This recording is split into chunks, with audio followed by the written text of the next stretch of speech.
Hello, everyone, and welcome to the 72nd episode of the Driving Digital Stand-Up. Today, we're going to talk about the role of the business analyst in three different contexts. First, working on Agile teams, then helping drive innovation, and third, in the DevOps area in partnering with IT operations, dev teams, and SREs. Hi, I'm Isaac Sacolick. I'm the president of Star CIO. I'm also the author of 2 books on digital transformation and over 900 articles. So let's talk about the role of the business analyst. We know the common leadership roles on Agile teams, starting with the product owner. She or he is working with customers, understanding stakeholder needs, coming up with vision statements, roadmaps, and then working with the team around requirements. That gets handed and partnered with usually a team lead or a tech lead. This person's really making sure that the team understands the requirements and works with the team in terms of delivering the stories at the end of every sprint. And then we usually have a scrum master who's responsible for leading meetings like the stand-up, like the sprint review, and retrospectives. These 3 people work together, but there's a lot of gaps in these responsibilities that, depending on their people's skill set, may or may not fall into one of them, or you need somebody like a business analyst to come in and step forward. Starting with the ability to write user stories that everybody understands. I know some product owners that are really technical and are able to write good stories at a detailed level. I know others that aren't. And sometimes they're working with a product manager who is highly strategic. Sometimes product owners are also fulfilling the role of product management. So how do we write really strong requirements consistently? I really like having a business analyst on the team as part of the team, listening to the requirements of the features by the product owner, and then really helping and working with the tech lead or team lead to translate those into requirements. Second thing, when I think about how do we get to a scope for a release or for a sprint, I'm really looking at the business analyst to perform the role of a negotiator, sometimes with the scrum master, but understanding what the estimates are, challenging the team in terms of what level of estimate they're providing, and then also challenging the product owner in terms of what scope she or he is dictating or wanting for a particular feature. This is a common facilitation role that I think business analysts can perform. Third thing is around non-functional criteria. You'll hear me talk about this again when we talk about DevOps, but when I look at a user story, we talk about performance or reliability or security requirements. I want that business analyst to be able to talk to the major technical and security stakeholders to capture those requirements. And then lastly, when we talk about going from release readiness from a technical perspective to running user acceptance testing, we can rely on the product owner to run user acceptance testing, but I really like the product owner thinking about the next release and using the business analyst to start doing some of the work around user acceptance testing and then coordinating that work with business stakeholders who are participating in that program. So when I think about Agile teams, 4 different areas, and there are many more, but here are 4 areas where business analysts can have a responsibility and really improve the responsiveness of teams and being able to work together through requirements through delivery.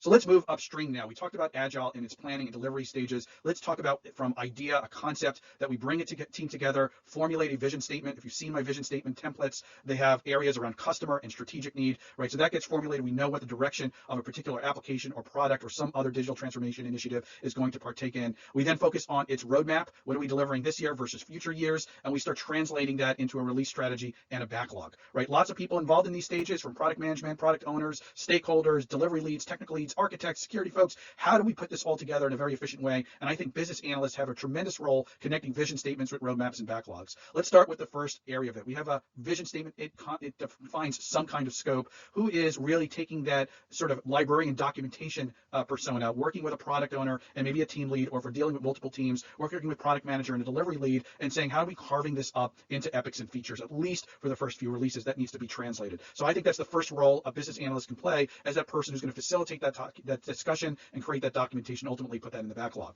Second, when we think about roadmap has the concept of time, right? Here's what I want to deliver this quarter, this year, future years. I need to translate that into a release strategy. Again, that's a reverse conversation, starting with the tech lead or the delivery lead for multiple teams and figuring out what do we think conceptually can fit into a release, and can we come up with a strategy around that.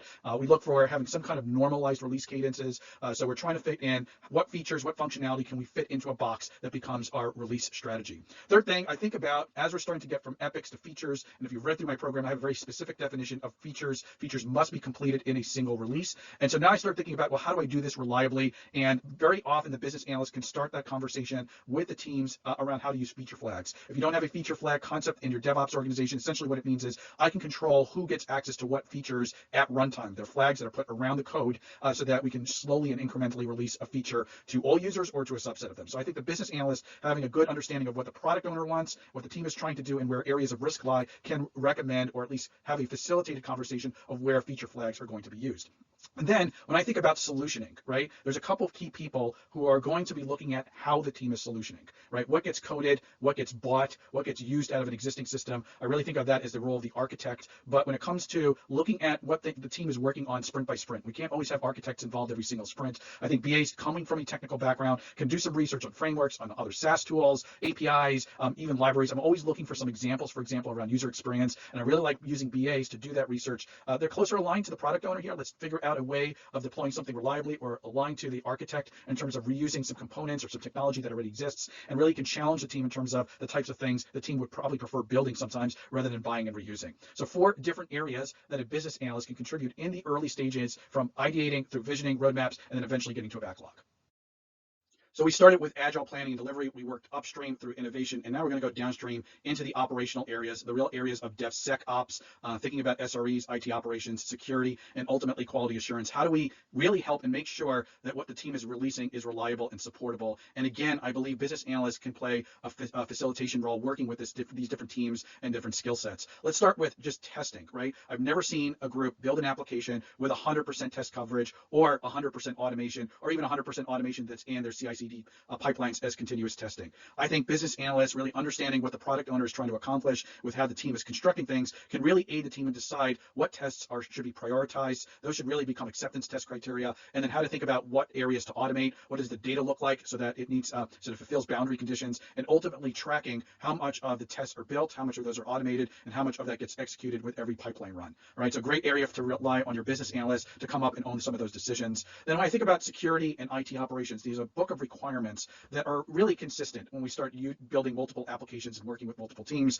What does that book of business look like? Well, I think the business analyst is in a good state to document those as standards and to be able to reference those standards whenever a team is working on something that might influence it. If I know I'm building a form out that's going to collect PII, personally identifiable information, my information security team should have a standard set of requirements around this. And when I write that story up as a business analyst, I should be able to reference that standard and use that as an acceptance criteria. So using existing standards and referencing them, but also creating standards, I think is a great way to use business analysts. Third, we talked about feature flags. That's really controlling what goes into the release. When we talk about how do we release reliably, instead of just turning on the entire release for all users, we can use a canary release strategy. And that basically says we may have multiple versions of an application or a service running in production, and we're going to use things like proxies and load balancing to decide which version a particular user is getting access to, right? So I might start and have my 5% of users, a beta set of users, move over to the new release and slowly incrementing out what goes into that future release. I think, again, business analysts, facilitators, connectors are going to bring operations, security, product owner, and tech lead, delivery lead, and product manager if you're working with multiple teams, and they're going to be able to facilitate that conversation. How should we use canary releases to improve the reliability of what we're putting out there, and making sure that we can get features out quickly, but not ruin the experience if we run into issues. And speaking of issues, I don't believe there's a single team that can honestly say they always release without having any defects in production. There's always something that comes up that's unanticipated. How do those defects end up on the backlog? Who triages them in terms of priority? Who validates them? If you have a quality assurance team or a QA lead working with teams, this is ultimately one of their responsibilities. But very often, I look at business analysts to actually provide that function, particularly around prioritizing what should get into the backlog, and then going back to the product owner and the team and making sure they're looking at defects in addition to whatever features and capabilities they're trying to release. So 4 different DevOps areas that a business analyst, again, often in a facilitation role, can play in working with DevSecOps, Agile, and innovation teams. So when I think about the business analyst role, I think as someone who is a facilitator, connects the extended team to ensure the right things get done the right way. This is a real conversation among different people who are coming in from different perspectives, technical, product, security, and so forth. And this is really the gel that really brings teams together in terms of ensuring delivery meets requirements. I've done some writing around this. You can see the URL here for business analyst agile responsibilities. It covers some of this and some more detail. I will put that URL in the comments here so that you can connect to it. And then in summary, here are your 12 different areas in agile, innovation, DevSecOps that business analysts have a role. If you sign up for my newsletter, starcio.com/DDS/EP72, I will make sure this is going to show up in a future blog post, and I'll make sure that you get access to. Again, I'm Isaac Sacolick. I'm the president of StarCIO, author of 2 books, Driving Digital and Digital Trailblazer, over 900 articles on CIO.com, InfoWorld, and my blog, starcio.com. Thank you for joining this week's episode 72 of the Driving Digital Stand-Up, and I hope to see you at future episodes. Please do subscribe to the channel, and you'll get notified when I do a new video. Have a great day.